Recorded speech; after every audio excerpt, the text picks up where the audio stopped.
أعوذ بالله من الشيطان الرجيم. بسم الله الرحمن الرحيم. الحمد لله رب العالمين، والصلاة والسلام على أشرف الأنبياء والمرسلين وعلى آله وصحبه أجمعين. سبحانك لا علم لنا إلا ما علمتنا إنك أنت العليم الحكيم. اللهم صل على سيدنا محمد وعلى آله وصحبه أجمعين. رب اشرح لي صدري ويسر لي أمري واحلل عقدة من لساني يفقه قولي. Assalamualaikum warahmatullahi taala wabarakatuh kepada tuan-tuan sekalian dan seterusnya audience, viewers yang dihormati oleh Allah Subhanahu Wa Taala. Jadi kita sambung perbahasan berkaitan khiyar kita pada muka surat 1224 dalam kitab Fiqhul Manhaji karangan Syekh Dr. Mustafa Al-Khin, Syekh Dr. Mustafa Al-Bugha dan Ali Ash-Sharbaji. Jadi insyaAllah pada hari ini kita akan meneruskan perbincangan berkaitan dengan beberapa persoalan dan juga isu yang dibangkitkan dan berserta juga dengan hak-hak khiyar yang diperuntukkan sama ada kepada pembeli ataupun kepada penjual. Dan kita masih lagi membahaskan dalam bab khiyar aib. Khiyar aib. Khiyar aib ni adalah khiyar dalam kategori yang ketiga. Kita dah membincangkan sebelum ini khiyar majlis, dan kita juga telah bincang tentang khiyar syarat dan khiyar aib. Kita dah sentuh pada pertemuan yang lalu, dan sekarang ini kita melihat situasi tertentu yang mungkin berlaku di kalangan kita dalam kehidupan kita seharian yang berkaitan dengan khiyar jual beli ini. Jadi kita kembali kepada syarah kitab berkaitan dengan bilakah barangan khiyar aib boleh dipulangkan. Hak memulangkan semula barangan kerana khiyar aib diberikan sebaik saja kecacatan tersebut dikenal pasti. Namun ia perlu menurut amalan setempat yang diguna pakai. Jika kecacatan disedari ketika pembeli sedang makan atau sedang sembahyang, pemulangan boleh dilewatkan sehingga dia selesai. Mana selesai solat. Mana dia mungkin tengah kamat.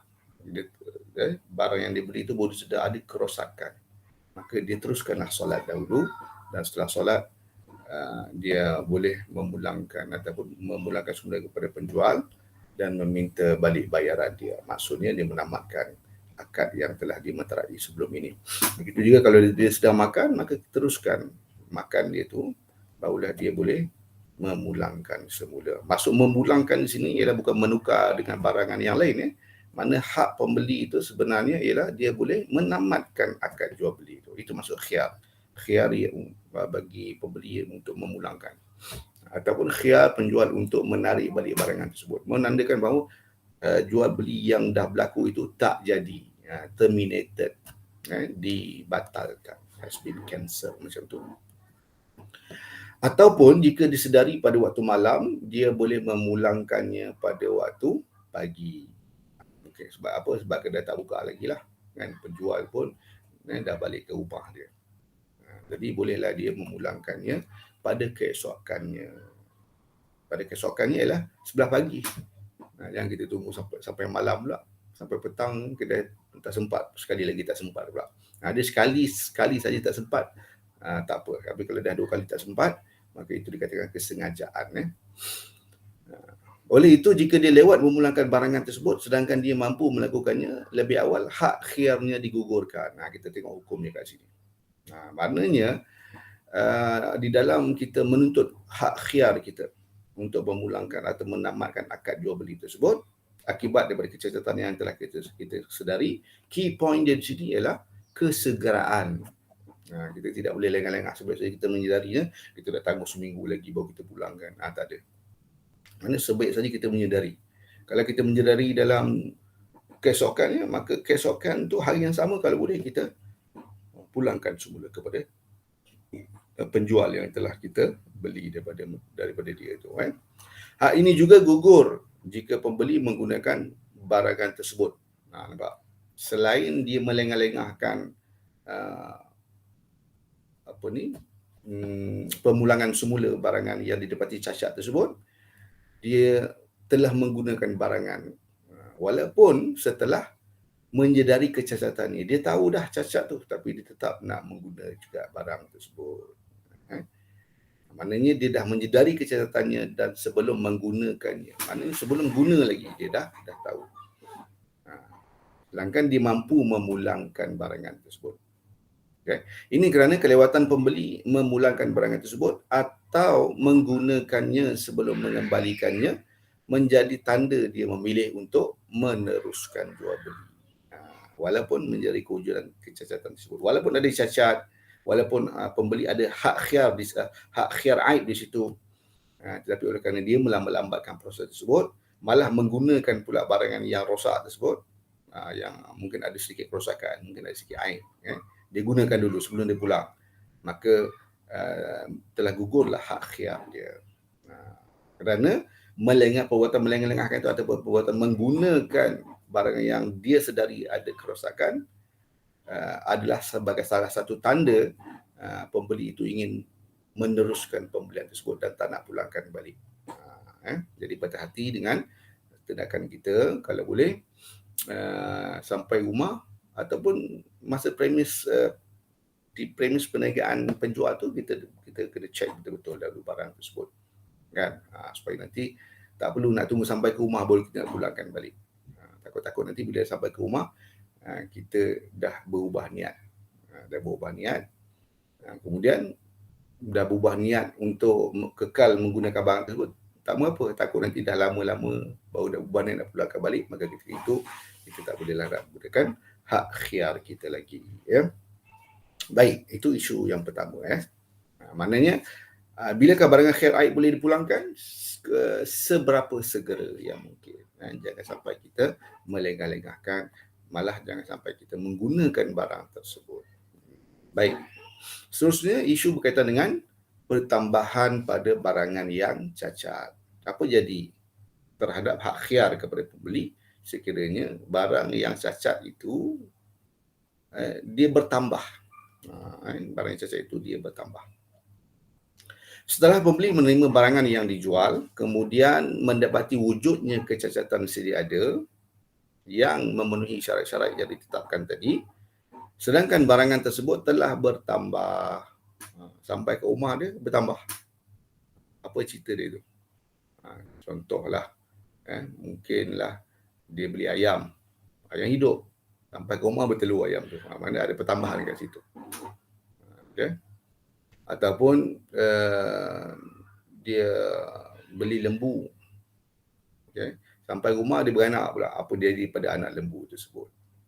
Ini antara contoh-contoh klasik yang boleh kita perbahaskan dekat sini. Ataupun kita beli anak pokok, tiba-tiba esoknya tu pula kita sedar kecacatan dia, tetapi pokok tu dah keluar pula buah dia.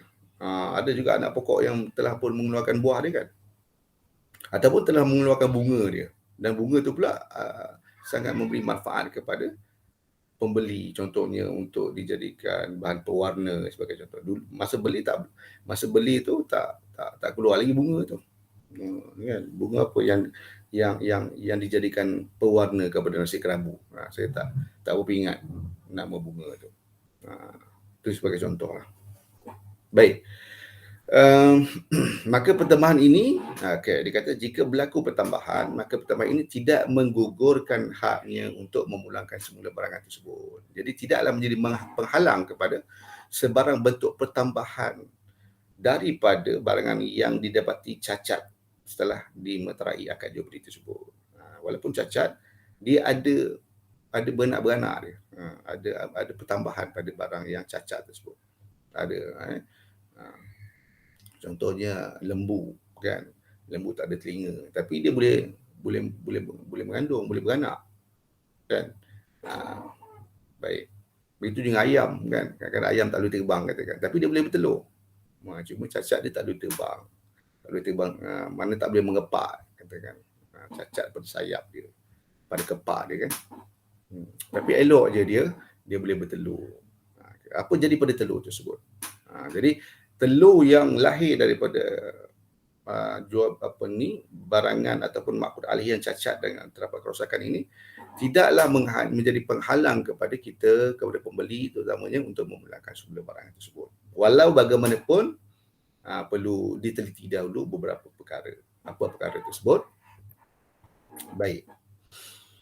Jika pertambahan tersebut tidak boleh dipisahkan, maksud dia bersekali, tak boleh dipisahkan. Macam telur tadi dia boleh dipisahkan.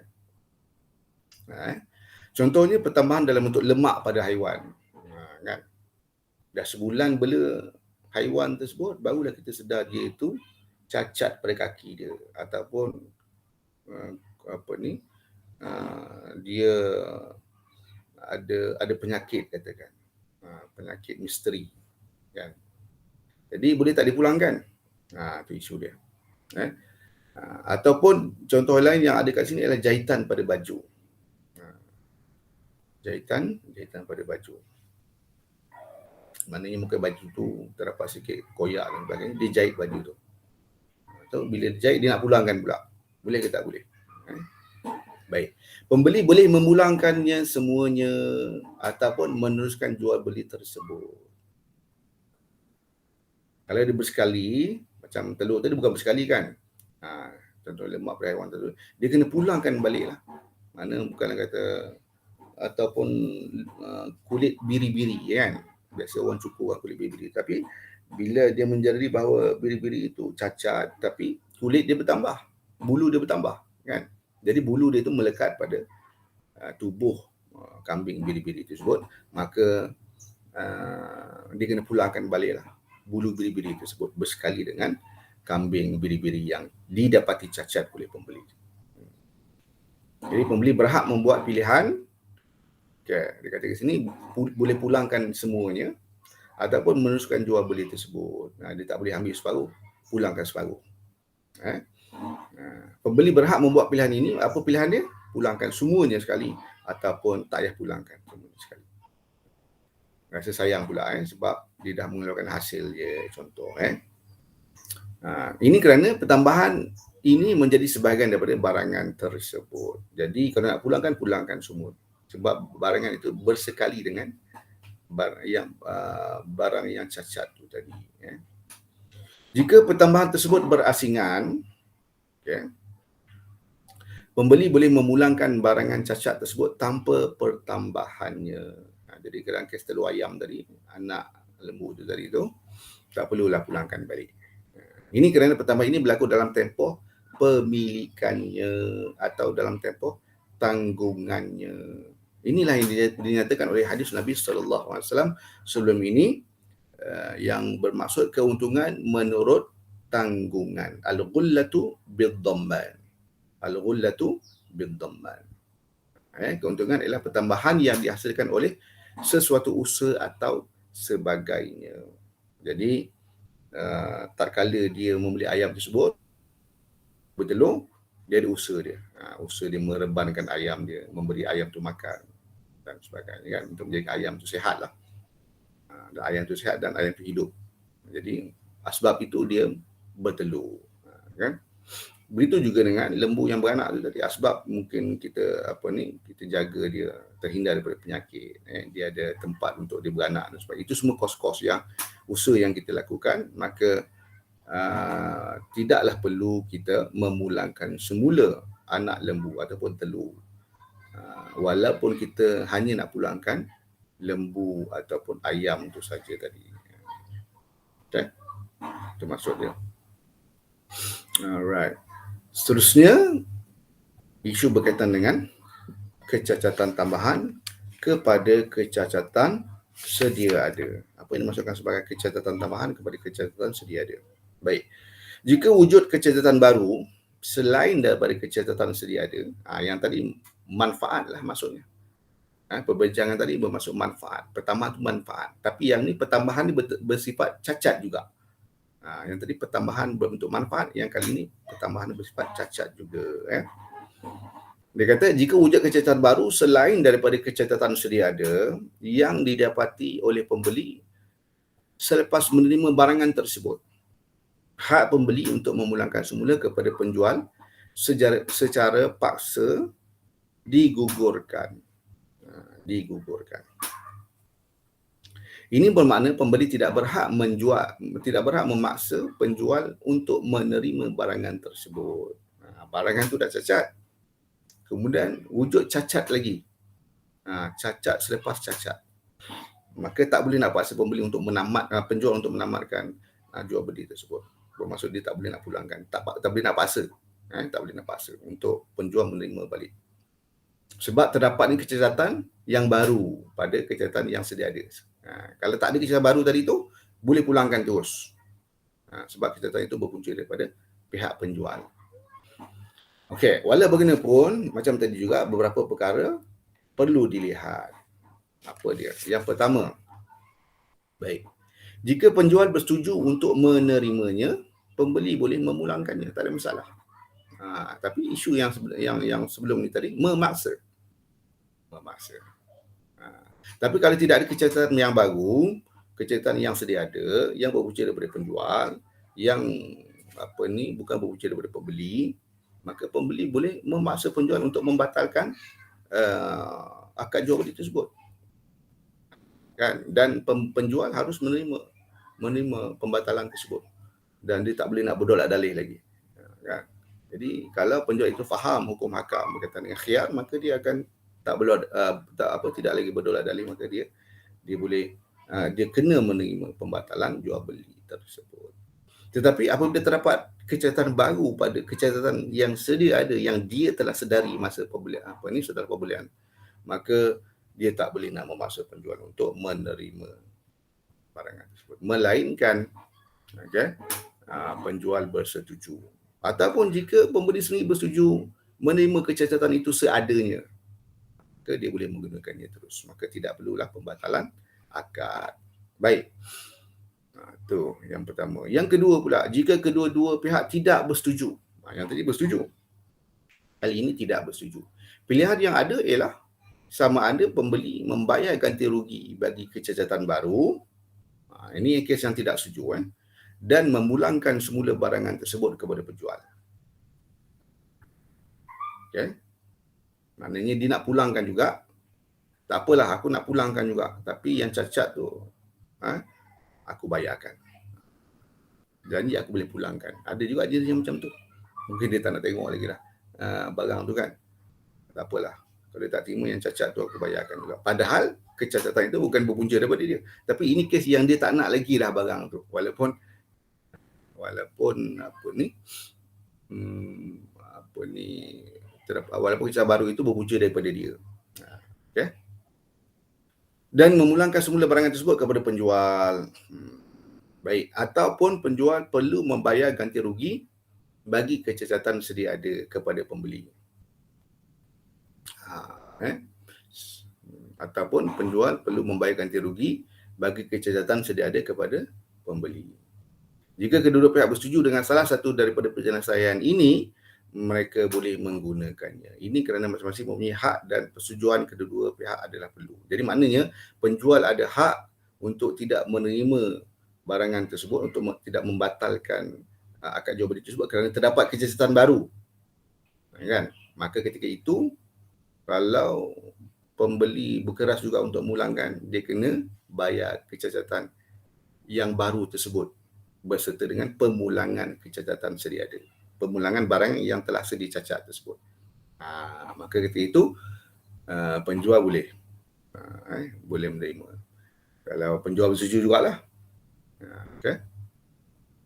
Ataupun penjual tu tadi, dia membayar. Okay, ini pembeli nak ataupun penjual tu tadi, dia tak nak menerima pemulangan tersebut, tetapi dia nak pembeli kekal dengan barang tersebut. Jangan pulangkan. Tak apalah, aku bayar kecacatan yang sedia ada tu. Kecacatan yang baru tu, sebab engkau buat, tak adalah aku bayar. Tapi kecacatan yang sedia ada tu. Kecacatan sedia ada tu, asal ni pembeli nak pulangkan balik. Tapi oleh kerana pembeli kata, penjual kata, sebab ada kecacatan baru, engkau kena settlekan kecacatan baru tu dulu, bagi aku ganti rugi, barulah engkau boleh pulangkan balik. Itu satu option dia. Option yang kedua, kalau pembeli nak teruskan, penjual bagi option, maknanya tak apalah, kau ambillah barang tu, walaupun pada hakikatnya aku berhak untuk tidak menerima barang tersebut. Okey. Tapi aku bayarlah kecacatan yang sedia ada tu. Jadi dua-dua bersetuju untuk mengekalkan penjualan jual beli tersebut dengan syarat penjual membayar ganti rugi yang lama, cacat yang lama. Okey, so ada dua option kat sini. Kalau dua-dua tak bersetuju, yang pertama tadi dua-dua bersetuju tak ada masalah. Yang sekarang kedua, yang kedua tu pula dua-dua tidak bersetuju tentang pilihan masing-masing. Maka bayarlah ganti rugi dan kekalkanlah apa yang diingini, macam tu. Jika mereka masih tidak mencapai persetujuan, penjual menuntut supaya barangan itu dipulangkan kepadanya. Okey. Maknanya jika mereka masih tidak mencapai persetujuan, maknanya kau bayar kecacatan yang sedia ada pun tetap aku nak pulangkan juga. Contohnya pembeli berkeras macam tu kan. Kan, ataupun penjual kata kau bayarkan kecacatan yang baru pun still aku tak nak terima juga. Kan? Still aku tak nak terima juga, tak nak batal juga kan jual beli tersebut. Ini kes yang ketiga. Jika mereka masih tidak mencapai persetujuan, penjual menuntut supaya barangan itu dipulangkan kepadanya dan meminta pembeli membayar ganti rugi bagi kecacatan yang baru terjadi, sementara pembeli pula mahu terus memiliki barangan tersebut.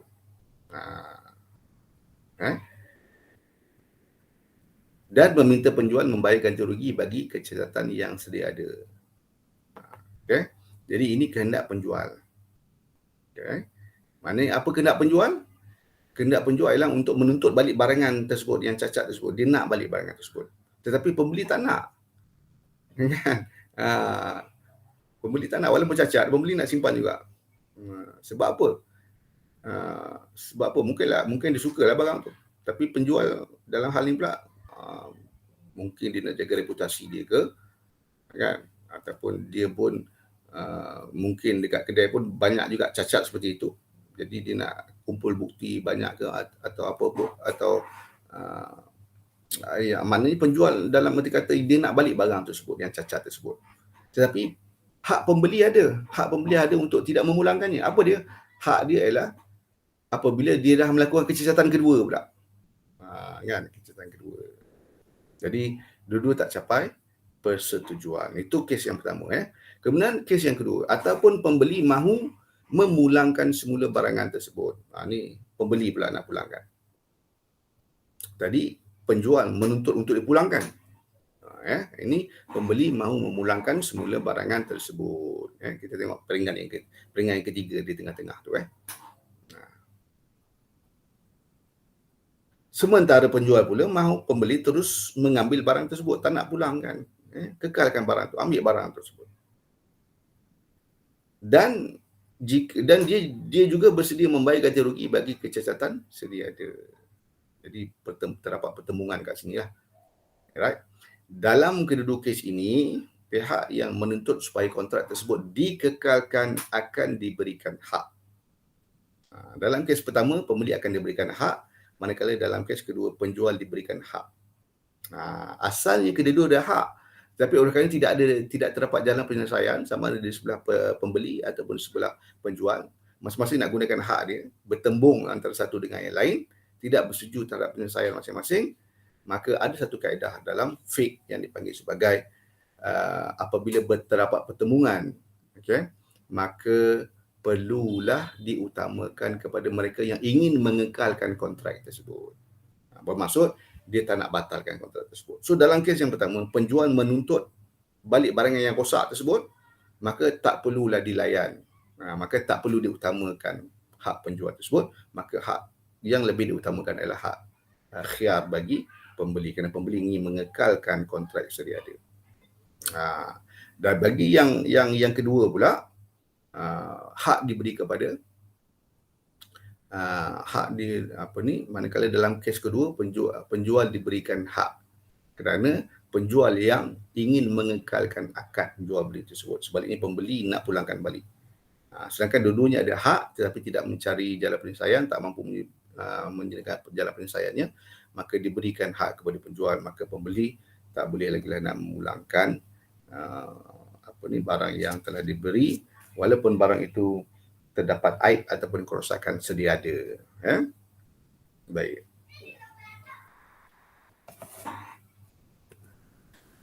Dalam kes kecacatan sedia ada tidak dapat diketahui, mana kecacatan sedia ada tu dia tak tahu. Yang kita bincang sebelum ni ialah yang kita ketahui. Tapi mungkin masa tu ketahui kita tengah makan, kita tengah buat kerja lain, ataupun kita tengah malam, waktu malam kedai dah tutup dan sebagainya kan. Baru kita sedari. Tapi yang ni tanpa kewujudan kecacatan, dia tidak dapat diketahui tanpa kewujudan kecacatan baru.